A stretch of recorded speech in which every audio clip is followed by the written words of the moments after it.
To the GPT-4 developer demo live stream. Honestly, it's kind of hard for me to believe that this day is here. OpenAI has been building this technology really since we started the company, but for the past 2 years, we've been really focused on delivering GPT-4. That started with rebuilding our entire training stack, actually training the model, and then seeing what it was capable of, trying to figure out its capabilities, its risks, working with partners in order to test it in real-world scenarios, really tuning its behavior, optimizing the model, getting it available so that you can use it. And so today, our goal is to show you a little bit of how to make GPT-4 shine, how to really get the most out of it, where its kind of weaknesses are, where we're still working on it, and just how to really use it as a good tool, a good partner. So if you're interested in participating in the stream, if you go to our Discord, so that's discord.gg/OpenAI, there's comments in there, and we'll take a couple of audience suggestions. So the first thing I want to show you is the first task that GPT-4 could do that we never really got 3.5 to do. And the way to think about this is all throughout training that you're constantly doing all this work. It's 2 a.m., the pager goes off, you fix the model, and you're always wondering, is it going to work? Is all this effort actually going to pan out? And so we all had a pet task that we really liked and that we would all individually be trying to see, is the model capable of it now? And I'm going to show you the first one that we had a success for 4, but never really got there for 3.5. So I'm just going to copy the top of our blog post from today, going to paste it into our playground. Now this is our new chat completions playground that came out 2 weeks ago. I'm going to show you first with GPT 3.5. 4 has the same API to it, the same playground. The way that it works is you have a system message where you explain to the model what it's supposed to do. And we've made these models very steerable, so you can provide it with really any instruction you want, whatever you dream up. And the model will adhere to it pretty well. And in the future, it will get increasingly powerful at steering the model very reliably. You can then paste whatever you want as a user. The model will return messages as an assistant. And the way to think of it is that we're moving away from sort of just raw text in, raw text out, where you can't tell where different parts of the conversation come from, but towards this much more structured format that gives the model the opportunity to know, well, this is the user asking me to do something that the developer didn't intend. I should listen to the developer here. All right, so now time to actually show you the task that I'm referring to. So everyone's familiar with summarize this, let's say, article into a sentence, okay? Getting a little more specific, but where every word begins with G. So this is 3.5. Let's see what it does. Yeah, it kind of didn't even try. Just gave up on the task. This is pretty typical for 3.5 trying to do this particular kind of task. If it's sort of a very kind of stilted article or something like that, maybe it can succeed. But for the most part, 3.5 just gives up. But let's try the exact same prompt, the exact same system message in GPT-4. So kind of borderline whether you want to count AI or not. But so let's say AI doesn't count. That's cheating. So fair enough. The model happily accepts my feedback. So now to make sure it's not just good for G's, I'd like to turn this over to the audience. I'll take a suggestion on what letter to try next. In the meanwhile, while I'm waiting for our moderators to pick the lucky letter, I will give a try with A. But in this case, I'll say GPT-4 is fine. Why not? Also, pretty good summary. So I'll hop over to our Discord. All right. Wow. People are being a little ambitious here. I'm really trying to put the model through the paces. We're going to try Q. Which, if you think about this for a moment, I want the audience to really think about how would you do a summary of this article that all starts with Q. It's not easy.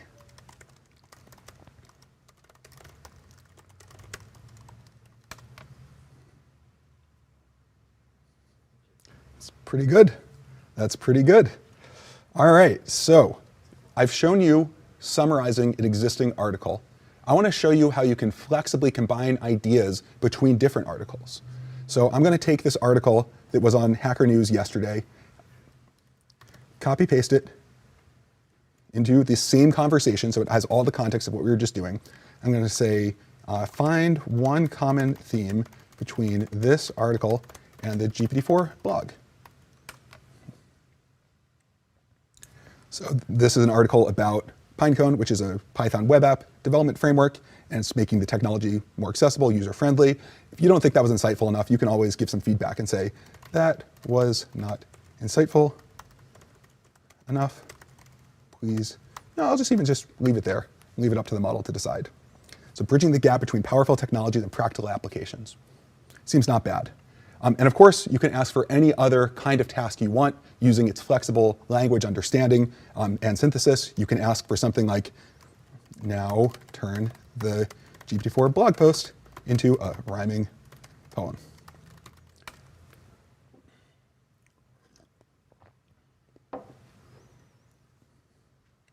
Picked up on OpenAI evals, open source for all, helping to guide answering the call, which, by the way, if you'd like to contribute to this model, please give us evals. We have an open source evaluation framework that will help us guide and all of our users understand what the model is capable of and to take it to the next level. So there we go. This is consuming existing content using GPT-4 with a little bit of creativity on top. But next, I want to show you how to build with GPT-4. What it's like to create with it as a partner. And so the thing we're going to do is we're going to actually build a Discord bot. I'll build it live and show you the process, show you debugging, show you what the model can do, where its limitations are, and how to work with them in order to sort of achieve new heights. So the first thing I'll do is tell the model that this time it's supposed to be an AI programming assistant. Its job is to write things out in pseudocode first, and then actually write the code. And this approach is very helpful to let the model break down the problem into smaller pieces. And then that way, you're not kind of asking it to just come up with a super hard solution to a problem all in one go. It also makes it very interpretable because you can see exactly what the model was thinking, and you can even provide corrections if you'd like. So here is the prompt that we're going to ask it. This is the kind of thing that 3.5 would totally choke on if you've tried anything like it. But so we're going to ask for a Discord bot that uses the GPT-4 API to read images and text. Now, there's one problem here, which is this model's training cutoff is in 2021, which means it has not seen our new chat completions format. So I literally just went to the blog post from 2 weeks ago, copy-pasted from the blog post, including the response format. It has not seen the new image extension to that, and so I just kind of wrote that up in just very minimal detail about how to include images. And now the model can actually leverage that documentation that it did not have memorized, that it does not know.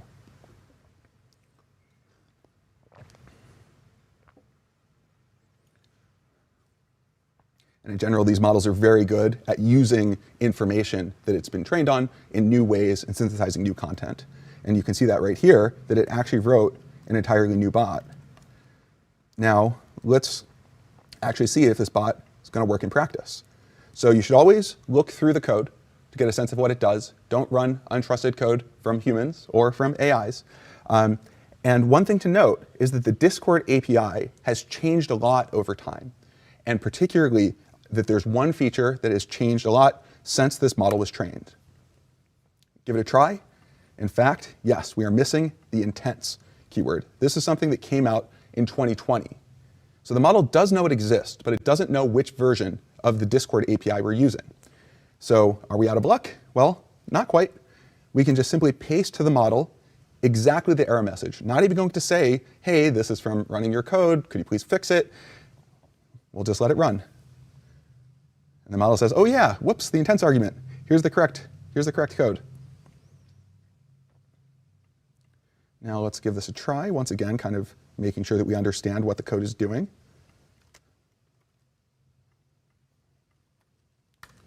Now, a second issue that can come up is it doesn't know what environment I'm running in. And if you notice, it says, hey, here's this inscrutable error message, which if you've not used Jupyter Notebook a lot with async IO before, you probably have no idea what this means. But fortunately, once again, you can just sort of say to the model, hey, I'm using Jupyter and would like to make this work. Can you fix it? And the specific problem is that there's already an event loop running, so you need to use this nest async IO library. You need to call nest async IO.apply. The model knows all of this. correctly instantiates all of these pieces into the bot. It even helpfully tells you, oh, you're running in Jupyter. Well, you can do this bang pip install in order to install the package if you don't already have it. That was very helpful. So now we'll run, and it looks like something happened. So the first thing I'll do is go over to our Discord, and I will paste in a screenshot of our Discord itself. So remember, GPT-4 is not just a language model. It's also a vision model. In fact, it can flexibly accept inputs that intersperse images and text arbitrarily, kind of like a document.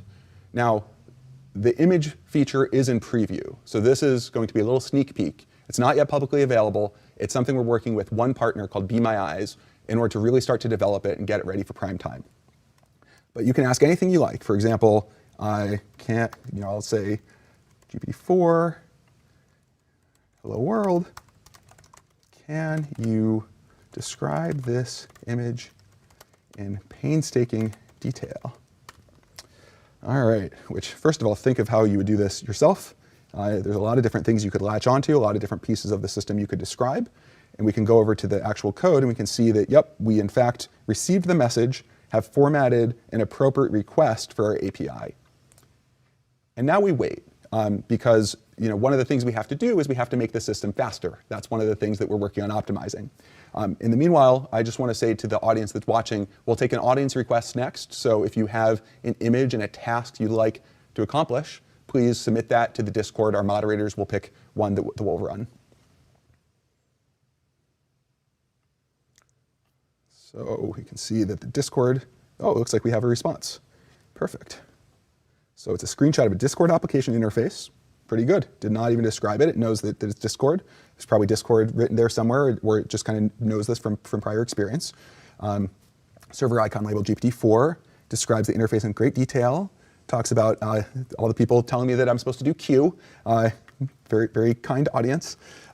And describes a bunch of the notification messages and the users that are in the channel. And so there you go. That's some pretty good understanding. Now, this next one, if you notice, first of all, we got a post, but the model did not actually see the message. So is this a failure of the model or of the system around the model? Well, we can take a look. And if you notice, here, content is an empty string. We received a blank message contents. The reason for this is a dirty trick that we played on the AI. So if you go to the Discord documentation and you scroll through it all the way down to, it's hard for me to even find, honestly, to the message content intent, you'll see this was added as of September 2022 as a required field. So in order to receive a message that does not explicitly tag you, you now have to include this new intent in your code. Remember I said intents have changed a lot over time. This is much newer than the model is possibly able to know. So maybe we're out of luck. We have to debug this by hand.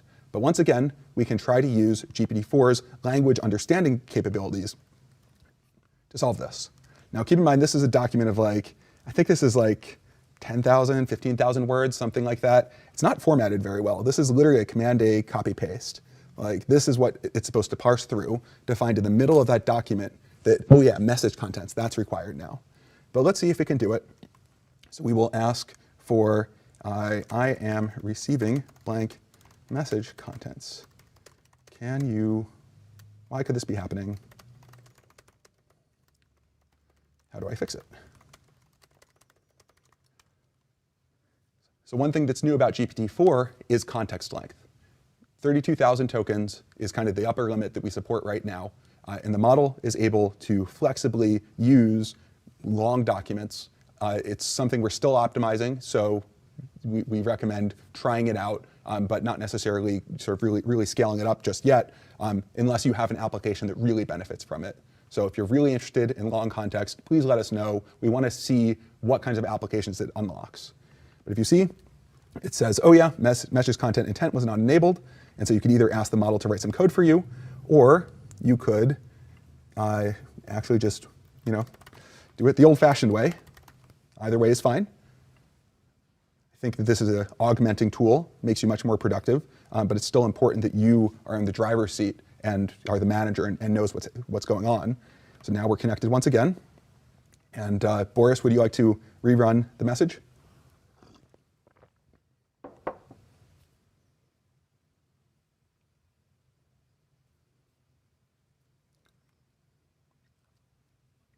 Once again, we can see that we have received it, even though the bot was not explicitly tagged.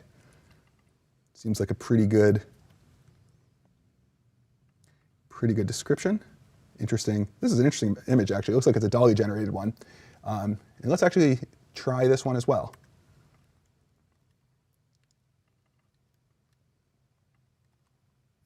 So what's funny about this image? Oh, it's already been submitted.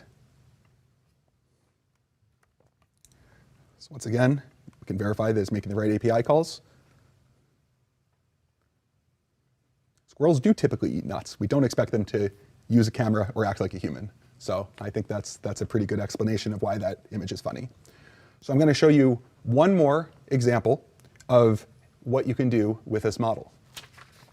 So I have here a nice hand-drawn mock-up of a joke website, definitely worthy of being put up on my refrigerator.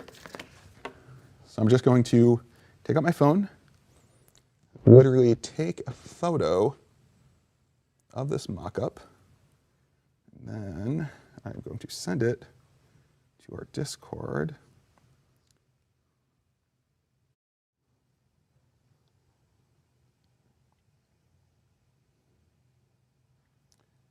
All right, going to send it to our Discord.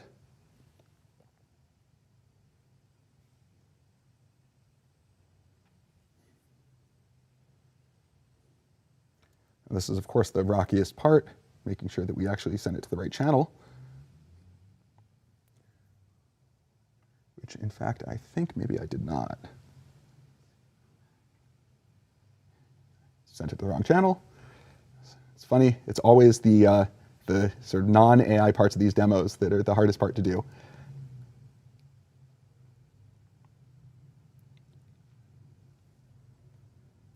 And here we go. Technology is now solved. And now we wait. So the thing that's amazing in my mind is that what's going on here is we're talking to a neural network. And this neural network was trained to predict what comes next. Right? It played this game of sort of being shown a partial document and then predicted what comes next across an unimaginably large amount of content. And from there, it learns all of these skills that you can apply in all of these very flexible ways. And so we can actually take now this output. So literally we just said to output the HTML from that picture. And here we go. Actual working JavaScript, filled in the jokes. For comparison, this was the original of our mockup. And so there you go, going from hand-drawn, beautiful art, if I do say so myself, to working website. And this is all just potential, right? You can see lots of different applications. We ourselves are still figuring out new ways to use this. So we're going to work with our partner. We're going to scale up from there, but please be patient because it's going to take us some time to really make this available for everyone. So I have one last thing to show you. I've shown you reading existing content. I've shown you how to build with the system as a partner. The last thing I'm going to show is how to work with the system to accomplish a task that none of us like to do, but we all have to. So you may have guessed, the thing we're going to do is taxes. Now note that GPT is not a certified tax professional, nor am I, so you should always check with your tax advisor. But it can be helpful to understand some dense content, to just be able to empower yourself to be able to sort of solve problems and get a handle on what's happening when you could not otherwise. So once again, I'll do a system message. In this case, I'm going to tell it that it's tax GPT, which is not a specific thing that we've trained into this model. You can be very creative if you want with the system message to really get the model in the mood of what is your job, what are you supposed to do. So I pasted in the tax code. This is about 16 pages worth of tax code. And there's this question about Alice and Bob. They got married at one point, and that here are their incomes, and they take a standard deduction. They're filing jointly. So first question, what is their standard deduction for 2018? So while the model is chugging, I'm going to solve this problem by hand to show you what's involved. So the standard deduction is the basic standard deduction plus the additional. The basic one is 200% for joint return of subparagraph C, which is here. Okay, so additional doesn't apply. The limitation doesn't apply. Okay, none of these apply. Oh, wait, special rules for taxable year 2018, which is the one we care about, through 2025, you have to substitute 12,000 for 3,000. So 200% of 12,000, 24,000 is the final answer. If you notice, the model got to the same conclusion, and you can actually read through its explanation. And to tell you the truth, the first time I tried to approach this problem myself, I could not figure it out. I spent half an hour reading through the tax code, trying to figure out this like back reference and why there's subparagraph, like just what's even going on. It was only by asking the model to spell out its reasoning, and then I followed along, that I was like, oh, I get it now. I understand how this works. And so that, I think, is where the power of this system lies. It's not perfect, but neither are you. And together, it's this amplifying tool that lets you just reach new heights. And you can go further. You can say, okay, now calculate their total liability.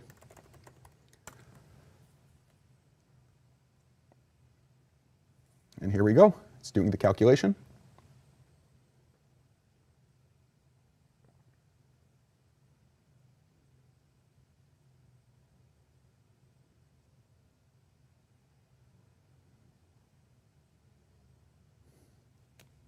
Honestly, every time it does it, it's amazing. This model is so good at mental math.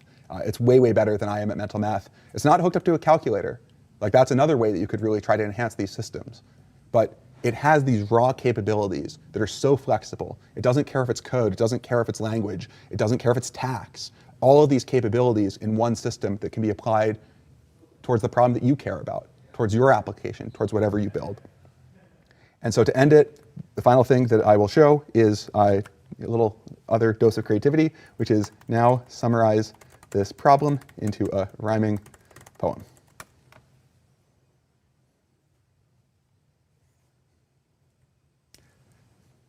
And there we go, a beautiful, beautiful poem about doing your taxes. So thank you, everyone, for tuning in. I hope you learned something about what the model can do, how to work with it. And honestly, we're just really excited to see what you're going to build. I've talked about OpenAI evals. Please contribute. We think that this model, improving it, bringing it to the next level, is something that everyone can contribute to, and that we think it can really benefit a lot of people, and we want your help to do that. So thank you very much. We're so excited to see what you're going to build.